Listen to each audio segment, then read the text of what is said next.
మేము ఆలకించి వాటి ప్రకారంగా నడుస్తూ జీవిస్తూ మీ కృపకు పాత్రులుగా ఉన్నట్లుగా, ఆశీర్వాదములకు పాత్రులుగా ఉన్నట్లుగా మీ సహాయం అనుగ్రహించి మీరే మహిమ పొందమని యేసుక్రీస్తు నామమున ఈ ప్రార్థన అడిగి వేడుకొనుచున్నాము తండ్రి, ఆమేన్. మంచిది పుల్లారా, యెషయా గ్రంథంలో 6వ అధ్యాయము మొదటి వచనం నుంచి కొన్ని మాటలు మనము చదువుకుందామండి. యెషయా గ్రంథము 6వ అధ్యాయము మొదటి వచనం నుంచి నేను చదువుతున్నాను, జాగ్రత్తగా ఆలకించండి. రాజైన ఉజ్జియా మృతి నొందిన సంవత్సరమున అత్యున్నతమైన సింహాసనమందు ప్రభువు ఆసీనుడై ఉండగా నేను చూచితిని. ఆయన చొక్కాయి అంచులు దేవాలయమును నిండుకొనెను. ఆయనకు పైగా శరాపులు నిలిచియుండిరి. ఒక్కొక్కరికి 6 రెక్కలుండెను. ప్రతివాడు 2 రెక్కలతో తన ముఖమును, రెంటితో తన కాళ్ళను కప్పుకొనుచు రెంటితో ఎగురుచుండెను. మంచిది పుల్లారా, యెషయా వారు చూచినటువంటి దర్శనాన్ని మనం ఇక్కడ చూడొచ్చండి. జాగ్రత్తగా ఆలకించండి, ఎవరు కూడా అనాలోచితంగా ఉండకుండా. యెషయా వారు చూచినటువంటి ఈ దర్శనంలో అత్యున్నతమైనటువంటి సింహాసనం మీద ప్రభువారు ఆసీనుడై ఉన్నారు. అంత మాత్రమే కాదు గాని ఆయన చొక్కాయి అంచులు దేవాలయమును ఏం చేశాయంటే పుల్లారా, నిండుకొని ఉన్నాయి. చొక్కాయి అంచులు దేవాలయాన్ని నిండుకొని ఉన్నాయి. ఇటువంటి దర్శనాన్ని, మహా గొప్ప స్థితిని యెషయా వారు చూస్తూ ఉన్నారు. చూస్తూ ఉన్నటువంటి ఆ యొక్క పరిస్థితులలో ఆయనకు మరికొంతమంది కనబడినట్లుగా మనం చూస్తున్నాం పుల్లారా. ఎవరున్నారంటే అక్కడ శరాపులు ఉన్నారు అనే మాట అక్కడ మనం చూస్తూ ఉన్నాం. శరాపులు అనే మాటకి ఫుట్నోట్లో ఇచ్చినటువంటి అర్థాన్ని గనక మనం చూస్తే మహాదూతలు నిలిచి ఉన్నారు. ఎవరున్నారంటే పుల్లారా అక్కడ మహాదూతలు నిలిచి ఉన్నారు. అక్కడ దేవుని యొక్క ఉన్నత స్థితిని చూస్తున్నారు యెషయా వారు. అదే సమయంలో, అదే సందర్భంలో ఎవరు నిలిచి ఉన్నారంటే మహాదూతలు అనగా శరాపులు అక్కడ నిలిచి ఉన్నారు. ఆ శరాపులను చూసి యెషయా వారు ఆశ్చర్యపడ్డాడు. ఏమయ్యారంటే పుల్లారా, ఆశ్చర్యపడ్డాడు. మనం ఎప్పుడు ఆశ్చర్యపడతాం? మనం ఎప్పుడు ఆశ్చర్యపడతామండి? ఏదైనా అన్ఎక్స్పెక్టెడ్గా జరిగితే, అంటే మనం అనుకున్న దానికి భిన్నంగా జరిగితో, లేకపోతే ఊహించిన దానికంటే ఇంకా ఎక్కువగా జరిగితే మనం ఏమవుతామంటే కొన్ని సందర్భాల్లో ఆశ్చర్యపడతాం. ఈ శరాపులను చూసి యెషయా వారు ఆశ్చర్యపడ్డారు.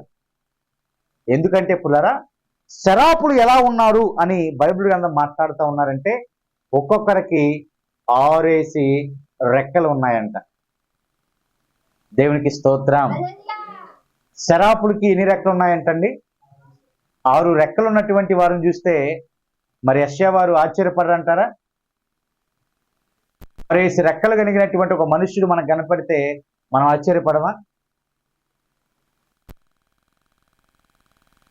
చేతికి 5 వేలు కాకుండా ఒక వేలు ఎగస్ట్రా వేలు ఉండేది కొంతమందికి, దాన్నే మనం ఆశ్చర్యంగా చూస్తాం. కొంతమంది 2 చేతులకు ఉంటాయి, 6, 6, 12 ఉంటాయి. కొంతమంది 2 కాళ్ళకు ఉంటాయి. ఏమవుతాం? వాళ్ళని చూసి మనం ఏమవుతున్నాం? ఆశ్చర్యపడుతున్నాం.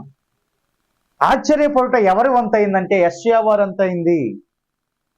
ఎందుకంటే వారు ఆ శరాపులు, మహాదూతలు అని పిలువబడుతున్నటువంటి వారు ఎన్ని రెక్కలు కలిగి ఉన్నారంటే 6 రెక్కలను కలిగి ఉన్నారంటండి. ఈ 6 రెక్కలతో ఈ దూతలు ఏం చేస్తున్నారో గనక మనం చూడగలిగినట్లయితే పుల్లారా, చూడండి, అక్కడ ప్రతి వాడు 2 రెక్కలతో తన ముఖమును కప్పుకున్నారు. తర్వాత రెంటితో తన కాళ్ళను కప్పుకున్నారు. మిగిలిన 2 రెక్కలతో ఎగురుచూ ఉన్నారు. ఆమేన్. 6 రెక్కల్లో మొదటి 2 రెక్కలు ఏం చేశారంట? దేని కప్పేశారండి? ముఖమును కప్పేశారు. తదుపరి మరికొన్ని ఆ 2 రెక్కలతో ఏం చేశారంట? కాళ్ళను కప్పుకున్నారు. మరి 2 రెక్కలతో ఎగురుతూ ఉన్నారు. దీని యొక్క అర్థాన్ని గనక మనము ఆత్మీయ స్థితిలో చూడగలిగినట్లయితే పుల్లరా, వారు మహాదూతలు అంతమంది ఉన్నా అంతమంది కూడా వారు ఏం చేశారంటే ముఖములను కప్పుకున్నారు.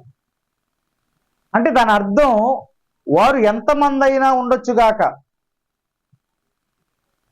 అక్కడ వారి ముఖములు ఎందుకు కనపడతలేదు అని కనుక ఆలోచన చేస్తే, వారు కాదు కనపడాల్సింది, దేవుడే కనపడాలని. ఆమేన్. ఎవరు కనపడాలంట పిల్లరా? దేవుడే కనపడాలి. ఎంతమంది అక్కడున్నా ఉద్దేశం ఏమై ఉంది అని కనుక ఆలోచన చేస్తే, ముఖములను ఎందుకు కప్పుకున్నారని కనుక ఆలోచన చేస్తే, ఆత్మీయ స్థితిలో వారు కాదు కనపడాల్సింది, ఇక్కడ దేవుడు కనపడాలని. ఆమేన్. దినాన పుల్లరా గమనించగలిగినట్లయితే ఒక మాట, నీవు నేను ప్రభువుని స్తుతించడం ద్వారా మనము గణపరచబడటం కాదు, మనము పొగిడించుకోవటం కాదు, కానీ మనము ఎవరిని గణపరచాలి, ఎవరిని పొగడాలంటే ప్రభువునే పొగడాలి, ప్రభువునే గణపరచాలి. మనల్ని మనం మరుగు చేసుకొని దేవుని యొక్క ఉన్నత స్థితిని, ఉన్నత కృపను అనేక మందికి మనము చూపించాలండి. నీవు నేను కనపడకూడదు. ఇక్కడ ప్రభువుని ఆరాధించే విషయంలో నీవు నేను కనపడకూడదండి. అదేందయ్యా కనబడకుండా ఎట్లా అంటే, ఆత్మీయ స్థితిలో అంటే మనం స్తుతి చేస్తా ఉన్నప్పుడు, మనం భక్తి చేస్తా ఉన్నప్పుడు మనల్ని మనం హెచ్చించుకోకుండా ఆ స్థుతిలో, ఆ భక్తిలో మనం ఎవరిని చూపించాలంటే మన ప్రభువునే చూపించాలి. స్తోత్రం. మీరు ఎంతమంది ఉన్నా ముఖములను కప్పేసి వారి యొక్క మనసంతా ఎవరి మీద ఉండిపోయిందంటే ప్రభు మీదే ఉండిపోయింది. తర్వాత 2 రెక్కలతో వాళ్ళు ఏం చేశారంటే పురారా, 2 కాళ్ళను కప్పుకున్నారు. దాని ఆత్మీయ అర్థాన్ని గనక మనం చూస్తే, 2 కాళ్ళను కప్పుకోవటం అంటే పురారా, వారు ఆధారపడేది ఎవరి మీదంటే వారి సొంతంగా కాదు, వారు ఆధారపడుతుంది దేవుని మీద ఆధారపడుతున్నాం అని చూపటానికి వారు ఏం చేశారంట? 2 రెక్కలను ఆ కాళ్ళ దగ్గర కప్పేసుకున్న విధానాన్ని మనం చూడొచ్చు. ముఖములు కప్పేసుకున్నారు. మేము కాదు హెచ్చించబడాల్సిందని, దేవుడే హెచ్చించబడాలని. 2 కాళ్ళను కప్పుకున్నారు. మేము ఆధారపడేది మా మీద కాదు, ప్రభు మీదే అని చూపటానికి, చెప్పటానికి వారు ఏం చేశారంటే పిల్లరా, ఆ 2 రెక్కలను కాళ్ళ మీద కప్పుకొని ఉన్నారండి. నీవు నేను ఆధారపడుతుంది ఎవరి మీద పిల్లరా? ఆధారపడుతుంది ఎవరి మీద? మన యజమానుల మీద, అంటే మనకి జీతాలు ఇచ్చేవారి మీద, మన నాయకుల మీద అంటారా? లేకపోతే మన స్వశక్తి మీద అంటారా? ఏమన్నా మన శక్తి మీద మనం ఆధారపడుతున్నామా? ఆ ఆలోచన ఎవరికైనా ఉంటే ఆ ఆలోచన ఇప్పుడే వారి మనసులో నుంచి తీసేసుకోవాలి.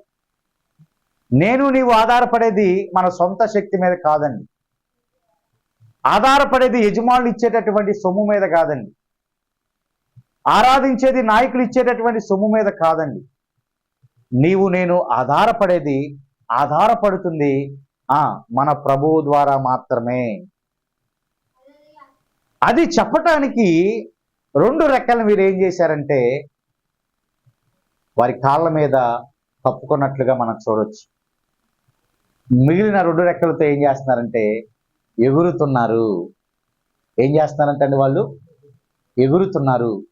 ఎవరు ఎగురుతారు? ఎవరండి? ఎగిరే స్వభావం ఎవరికి ఉండిద్ది? పక్షులకు ఉండిద్ది సాధారణంగా కదండి. పక్షులు సాధారణంగా ఎగురుతూ ఉంటాయి. ఎందుకు?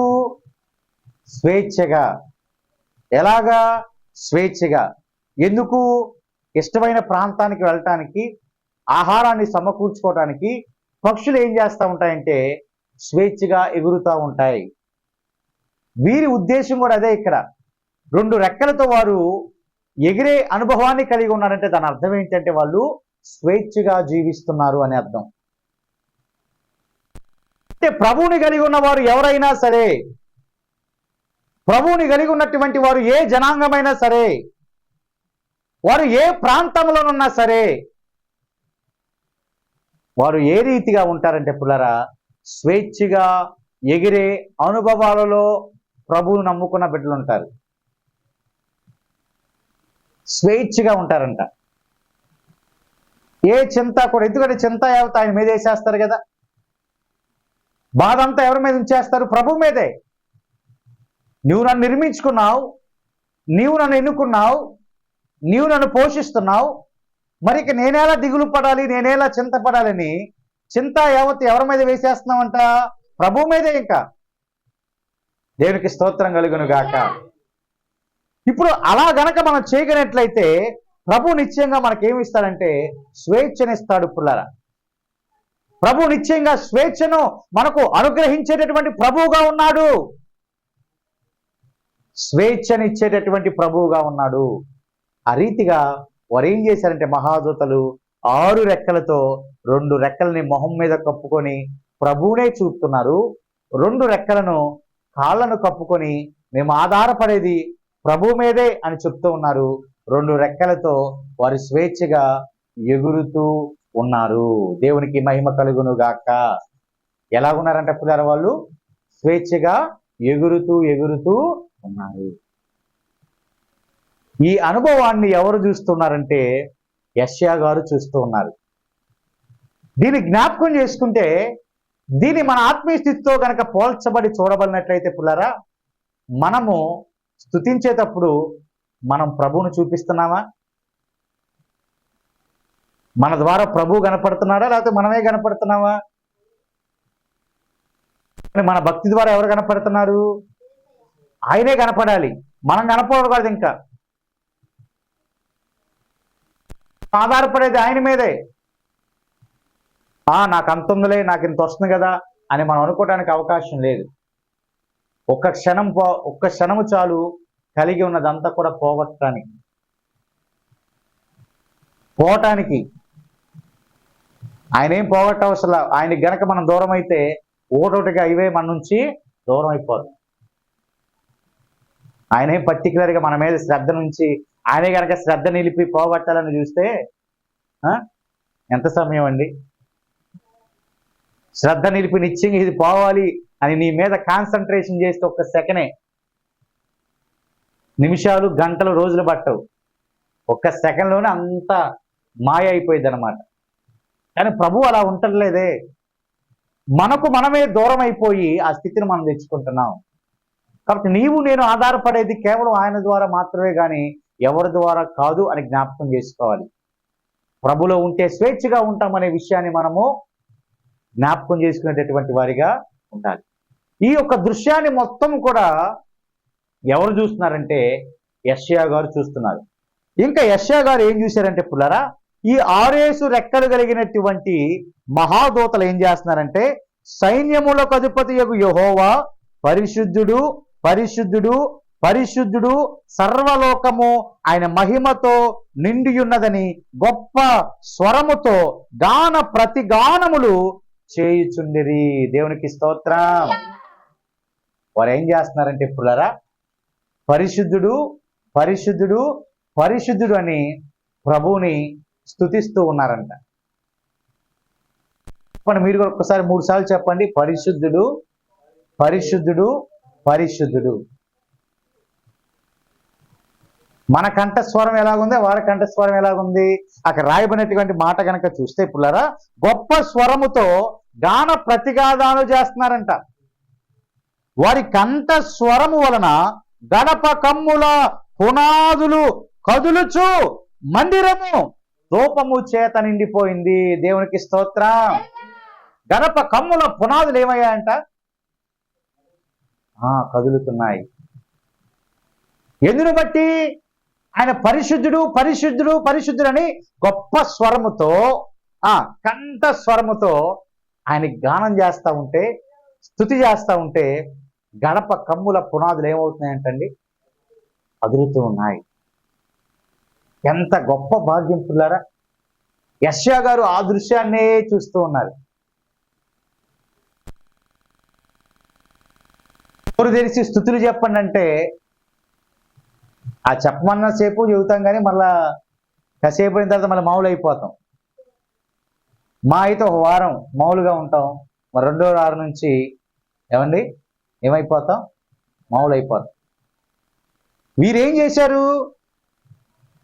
అంతమంది ఉన్న కంఠ స్వరముతో, వారి స్వరముతో, గొప్ప స్వరముతో గంభీరముగా ఆయన ఏం చేస్తున్నారంటే స్తుతిస్తున్నారండి. గంభీరముగా ఆయన స్తుతిస్తున్నారు, ఆయన నామాన్ని గణపరుస్తున్నారు, ఆయన నామాన్ని మహిమపరుస్తున్నారు. ఏ రీతిగా? పరిశుద్ధుడు పరిశుద్ధుడు పరిశుద్ధుడు అని చెప్పుట ద్వారా మనం కూడా ఆ రీతిగా ప్రభువుని మనసారా స్తుతించాలండి. ఎవరు అలా స్తుతిస్తారో తెలుసా పుల్లారా? స్వేచ్ఛగా ఉండేవారే స్తుతిస్తారు. ఆమేన్. నేను నా మీద కాదు ప్రభు మీద ఆధారపడుతున్నాను అని అనుకున్న వారు స్తుతిస్తారు. ఇదంతా నా గొప్ప కాదు, ప్రభు వారి గొప్పే, నేను కాదు కనపడేది, ప్రభు వారే కనపడాలి అని అనుకున్నటువంటి వారు ఏం చేస్తారంట? మనసారా పరిశుద్ధుడు పరిశుద్ధుడు పరిశుద్ధుడు అని స్తుతిస్తారండి. లోపల భేదములు పెట్టుకున్న వారు ప్రభుని స్తుతించలేరండి. లోపల అపవిత్రత ఉన్నవారు ప్రభుని స్తుతించలేరండి. స్తుతిస్తారు ఎలాగా? నాలుకల ద్వారాగా. స్తుతిస్తారు ఎలాగా? పైకి. స్తుతిస్తారు ఎలాగా? నామమాత్రంగా. స్తుతిస్తారు ఎలాగా? నలుగురు చూస్తున్నారు, నేను స్తుతించకపోతే ఏమవుతుందో అని. స్తుతిస్తారు ఎలాగా? అలవాటైపోయింది కాబట్టి. స్తుతిస్తారు ఎలాగా? అలవాట్లో చేస్తున్నాం కదా అని. అందుకే మన జీవితాలు ఎటువంటి మేలులు జరగట్లేదని మనం తెలుసుకోవాలి పుల్లారా. వీరి స్తుతి ద్వారా, వీరి ఆరాధన ద్వారా ఇదిగో గడప కమ్ముల పునాదులు ఏమయ్యాయి? అదిరిపోయాయి. దేవునికి స్తోత్రం కలుగును గాక. మందిరం అంతయు కూడా దోమము చేత నిండిపోయింది. కమ్ముల పునాదులు కదులుచు మందిరము దోమము చేత నిండిపోయింది. వారు యెహోవాని పరిశుద్ధుడు పరిశుద్ధుడు పరిశుద్ధుడని స్తుతించుట ద్వారా. అమ్మా, స్తుతిస్తున్నాం ఈ రీతిగా? పుల్లారా, స్తుతిస్తున్నారా? అబ్బే, ఈ మాట మాకు వద్దులయ్యా అంటారా? ఈ మాట మాకు పట్టదులయ్యా, మీరు వాక్యం చెప్పుకుంటూ వెళ్ళిపోండి అంటారా? నన్ను స్తుతిస్తున్నారా? స్తుతిస్తున్నారండి. అన్ని వేళలా మనం ప్రభువుని స్తుతించాలని. స్తుతిస్తే ఏమవుతుందంటే బంధకాల నుంచి విడుదల పొందుతాం. స్తుతిస్తే ఏమైందంటే శ్రమల నుంచి విడుదల పొందుతాం. స్తుతిస్తే ఏమైందంటే కష్టాల నుంచి మనం విడుదల పొందుతాం. పౌలు శీలలు స్తుతించారు, చెరసాల నుంచి విడిపించబడలేదా? బంధకాల నుంచి విడిపించబడలేదా? దేవునికి మహిమ కలుగును గాక. నువ్వెందుకు స్తుతించలేకపోతున్నావు? కారణం ఏంటంటే నువ్వు స్వేచ్ఛగా లేవు, ప్రభువులో లేవు. ప్రభువులో ఉంటే స్వేచ్ఛగా ఉంటాం. ప్రభువే మార్గం చూపుతాడు, ప్రభువే ఏం చేయాలో చెప్తారు. కాబట్టి ఆ రీతిగా మనం లేకపోవటాన్ని బట్టి ప్రభువుని మనసారా మనం స్తుతించలేకపోతున్నాం, కార్యాలు మనం చూడలేకపోతున్నాం. కానీ వీరు అందరూ కలిసి ఏం చేశారంటే పరిశుద్ధుడని ఆయన నామాన్ని స్తుతించినటువంటి వారుగా ఉన్నారు. ఆ యొక్క దృశ్యాన్ని చూస్తున్నటువంటి యెషయా పలికినటువంటి ఒక మాట గనక మనం చూస్తే, యెషయా వారు అన్నారు, నేను అపవిత్రమైన పెదవులు గలవాడును అన్నాడు. ఆ దర్శనాన్ని చూస్తున్నా ఏమన్నాడంటే యెషయా గారు, అపవిత్రమైన పెదవులను కలవాడును. ఇంకా ఒక మాట కొనసాగింపుగా ఏమన్నాడంటే, అపవిత్రమైన పెదవులు కలిగిన జనుల మధ్యను నివసించువాడను. అపవిత్రమైన పెదవులు కలిగిన వాడు అన్నాడు, అంతటితో ఆగల. అపవిత్రమైన పెదవులు కలిగిన జనుల మధ్య ఏమవుతున్నాను? నివాసం చేస్తున్నా. అక్కడ దర్శనం చూసి ఆ మాట చెప్పారు కానీ ఒకవేళ డైరెక్ట్గా అదే మాట మనకు గ్రామాల్లో చెప్తే ఒప్పుకుంటారండి? ఒప్పుకుంటారా? అపవిత్రమైన పెదవులు కలిగిన నా గ్రామస్తులు నేను నివసిస్తున్నానంటే ఒప్పుకుంటారా? ఒప్పుకుంటారండి? రాళ్ల దాడి జరగదు?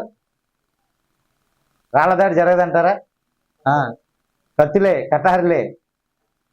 ఇదిగో నేను అపవిత్రమైన పెదవులు కలిగినటువంటి బజార్లో నివసిస్తున్నానంటే ఆ బజార్ అంతా మన మీదకి రారా? నువ్వెవరా మా గురించి చెప్పడానికి అంటారు. నువ్వు అపవిత్రం అయ్యానేమో మమ్మల్ని మేము ఎందుకు అంటావు? నీ పని నువ్వు చూసుకొని బజార్ అంతా వచ్చింది మన దగ్గరికి. చెప్పేది అక్కడ వాస్తవమే. ఆయనేమి తనని హెచ్చించుకొని జనాభాని తగ్గించట్లే. అక్కడ ఆయన చెప్తున్న మాట ఏంటి? నేను అపవిత్రమైన పెదవులు కలిగిన వాడును, అదే అపవిత్రమైన పెదవులు కలిగిన జనుల మధ్య నివసిస్తున్న వాడును అన్నాడు. అసలు ఆ జనుల కంటే యెషయా గారు ఎంతో పవిత్రతలో ఉన్నారు. మనం ప్రవక్తలలో పెద్ద ప్రవక్తగా ఆయన ఉన్నాడు. ప్రభు కృపను పొందినటువంటి మనుషుడుగా ఆయన ఉన్నాడు. ఆయన సైతము ఆ దర్శనాన్ని చూచినటువంటి పిమ్మట ఆయన గురించి ఆయన ఏమనుకుంటున్నాడు? నేను అపవిత్రమైన పెదవులు కలిగిన వాడను. అంటే దేవుని పవిత్రత ఎదుట తన పవిత్రత నిలవలేకపోయిందండి. దేవుని సన్నిధిలో ఆయనలో ఉన్నటువంటి అపవిత్రత బయటపడిపోయింది. దేవుని సన్నిధికి వస్తే నిశ్చయంగా ఆయన వాక్కు ద్వారా, మాట ద్వారా మనలో ఉన్న అపవిత్రత అంతా కూడా బయటకు వచ్చేసిందండి. దేవుని సన్నిధిలో చూస్తూ ఉన్న ఆ దర్శనాన్ని చూస్తుంటున్నటువంటి యెషయా వారు ఆ యొక్క దేవుని పరిశుద్ధత ముందు, మహాదూతలు ప్రభువుని స్తుతించేటటువంటి విషయం ముందు నేనెందుకు పనికిరాను అనుకొని నేను అపవిత్రమైన పెదవులు కలిగిన వాడిని అన్నాడండి. ఎంచుకుంటామండి అలాగా? సార్ ఆలోచన చేయండి పిల్లరా. మనం ఎలా ఎంచుకుంటాం? నేను సూర్యుడిని, వీరుణ్ణి, వీరురాల్ని అని అనుకుంటాం. మనం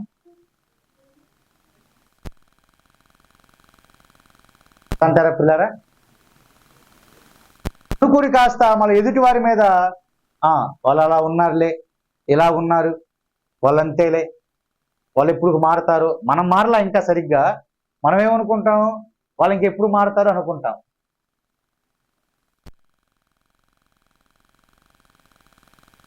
మనలో ఉన్నటువంటి లోపాన్ని కూడా ప్రభు యొక్క సన్నిధి మనకు తెలియపరుస్తుంది. ప్రభు పరిశుద్ధత ముందు మన లోపము బయలుపరచబడుతుంది. అర్థమవుతుందా పిల్లరా? ప్రభు పరిశుద్ధత మనలో ఉన్నటువంటి అపవిత్రతను తెలియపరుస్తుంది. ప్రభు యొక్క సన్నిధి మనలో ఉన్నటువంటి అపవిత్రత అంతా కూడా తెలియజేస్తుంది. ఆయన ఒప్పుకున్నారు, నేను అపవిత్రమైన వాడిని అని. ఆ ఒప్పుకోలు స్వభావం మనలో ఉండాలండి. ఒప్పుకోలు విధానం మనలో ఉండాలి పిల్లరా. లేదు మాలో ఏ లోపం లేదనుకుంటారు కొంతమంది. ఏ విధమైన లోపం లేదనుకుంటాం. ప్రభువు వారు చూడటం మొదలు పెడితే మనలో అన్ని లోపాలేనండి. యాకోబు పత్రికలో ఒక మాట కనుక మనం చూస్తే 3వ అధ్యాయము 2వ వచనాన్ని కనుక ఒకసారి మనం చూడగలిగినట్లయితే పిల్లరా, అక్కడ ఒక మాట రాయబడుతుంది. ఆ మాటను మనం చూద్దాం. యాకోబు రాసిన పత్రిక 3వ అధ్యాయము 2వ వచనాన్ని కనుక ఒకసారి చూస్తే, అనేక విషయములలో మనమందరము తప్పిపోవుచున్నాము అనే మాట అక్కడ ఉంది. చూస్తున్నారా పురారా? అనేక విషయాల్లో మనమందరం ఏమవుతున్నామంట? తప్పిపోవచ్చున్నాం. కొన్ని విషయాల్లో కాదంట పిల్లారా, అనేక విషయాల్లో. ఇప్పుడు తప్పిపోతున్న మనం ఏమని చెప్తాం? ఎదుటి వారు తప్పిపోతున్నారని చెబుతున్నాం. సరైన మారు మనసు లేదు, సరైనటువంటి విధానంలో లేరు, సరైనటువంటి జీవితాన్ని జీవిస్తలేదు అని మనం చెప్తా ఉంటాం. అసలు అదంతా ఎవరికి మొదటగా లేదంటే మనకు లేదు. అక్కడ మొదట మనం తప్పిపోయిన వారిగా ఉంటూ, ఇదిగో పిల్లరా మనం అనేక మందిని ఆ రీతిగా ఎంచుకున్నాం. అలా ఎప్పటికీ మనం చేయకూడదు పిల్లరా. అనేక విషయాల్లో మనం తప్పిపోతాం. ఎందుకంటే దేవుని యొక్క సన్నిధికి నీవు దూరమైతే, దేవుని యొక్క పవిత్రతకు నీవు దూరమైతే మనము తప్పిపోయేటటువంటి వారిగా ఉంటాం. దానికి కొనసాగింపుగా ఏ మాట రాయబడిందంటే, ఎవడైనను మాట యందు తప్పని ఎడల అట్టివాడు లోపము లేనివాడై తన సర్వ శరీరమును స్వాధీన మందుంచుకున్న శక్తి గలవాడు అవుతాడు అని రాయబడింది అక్కడ మాట. ఏమని మాట రాయబడిందంటే పుల్లారా, ఎవడైనా మాట యందు తప్పని ఎడలా, మన ఊరినే మాట ఇచ్చి తప్పేస్తా ఉంటాం. మాట యందు తప్పని వాడు ఎలాగుంటాడంటే లోపము లేని వాడిగా ఉంటాడు పుల్లారా. తన సర్వ శరీరమును స్వాధీనపరచుకొని శక్తి కలిగిన వాడుగా ఉంటాడు. ఇప్పుడు ఆ మహాదూతలు వారిని వారు స్వాధీనం చేసుకున్నారా? వారు ఎలా పడితే అలా ఉన్నారా? వారు 6 రెక్కలతో స్వాధీనంలోనే ఉన్నారు కదా పిల్లరా. 2 రెక్కలతో ముఖమును కప్పుకున్నారు, 2 రెక్కలతో కాళ్ళను కప్పుకున్నారు, 2 రెక్కలతో స్వేచ్ఛగా ఎగురుతున్నారు. దట్ మీన్స్ దాని అర్థం ఏంటి? అక్కడ వారిని వారు స్వాధీనంలో ఉంచుకున్నారు, లోపము లేని వారిగా ఉన్నారు. ఇదేనా నా ప్రియ దేవుని సంగమా? నీవు నేను ఏ మాట ఇస్తున్నామో ఆ మాట గనక తప్పని వారిగా ఉంటే, ప్రభు లేఖనం మనతో మాట్లాడుతూ ఉంది, నీలో నాలో ఏ లోపము లేదని. ఆ లోపము లేని వారు ఏం చేస్తారో తెలుసా పుల్లారా? వారి శరీరములను ఏం చేస్తారంట? వారి వారి స్వాధీనంలో ఉంచుకుంటారు. మహిమ కలుగును గాక.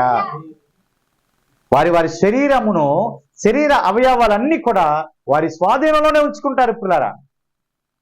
మనం ఉంచుకుంటున్నామండి? మన శరీరంలో ఉన్న అవయవాలన్నీ మన స్వాధీనంలో ఉంటున్నాయా?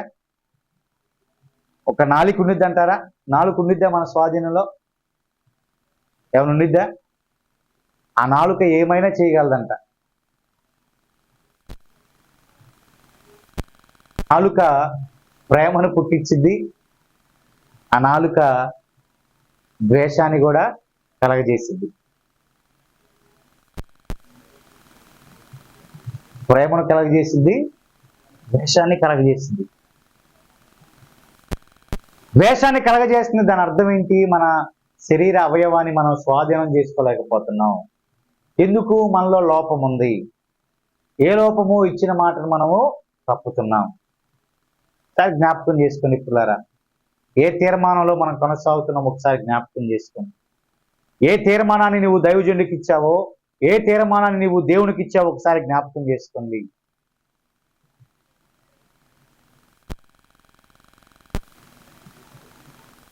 ఏ రీతిగా మనము ప్రవర్తిస్తున్నాం ఒకసారి జ్ఞాపకం చేసుకోండి.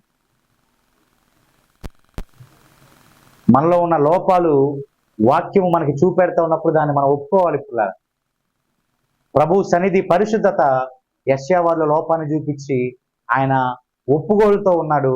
నేను అపవిత్రమైన పెదవులను కలిగిన వారును, అపవిత్రమైన పెదవులు కలిగిన జనుల మధ్య నివాసము చేస్తున్నాను. అందుకే దానికి కొనసాగింపుగా అక్కడున్నటువంటి మరొక మాట గనక మనం చూడగలిగినట్లయితే పుల్లారా,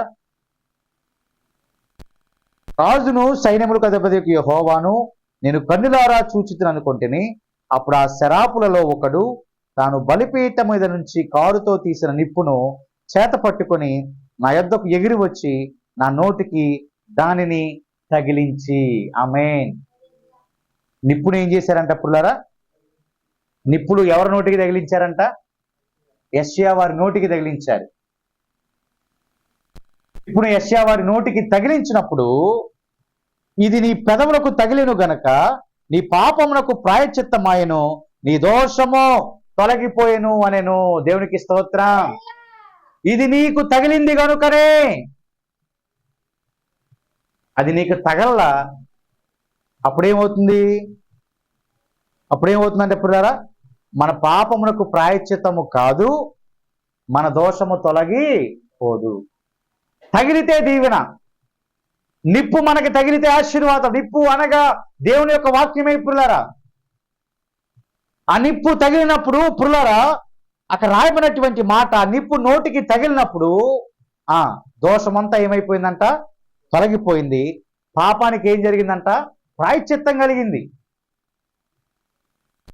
ఏ వాక్యం అనే నిప్పు, అదే వాక్యం అనే నిప్పు నీకు తగలనంత కాలము పాపాలకి ప్రాయశ్చిత్తం దొరకదండి. దోషాల నుంచి బయటికి రాలేం. దోషాలు ఏమాత్రము కూడా పోవు. అవన్నీ కూడా మరక వల్ల ఎవరు కనపడతాయంటే మన ప్రభుకి కనబడుతూనే ఉంటాయి. నీకు ప్రాయశ్చిత్తం కావాలంటే పుల్లారా,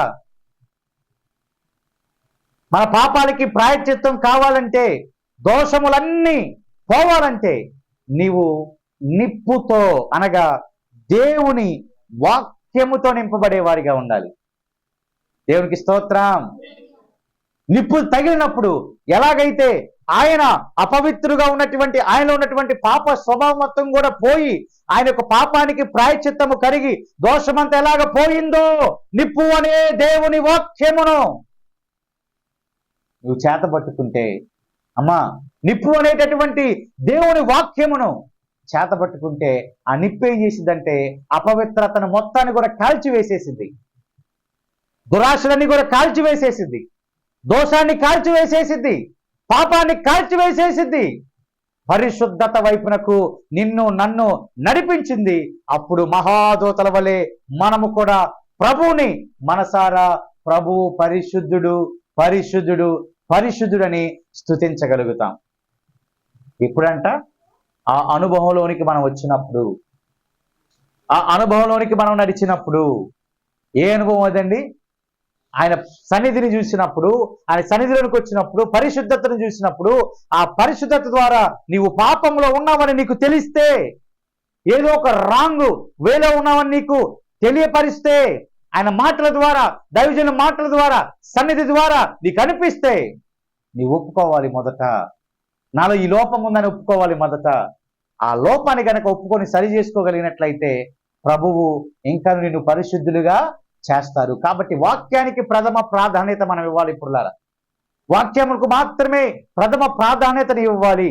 మనం ఎవరమైనా సరే దేనికి ప్రాధాన్యత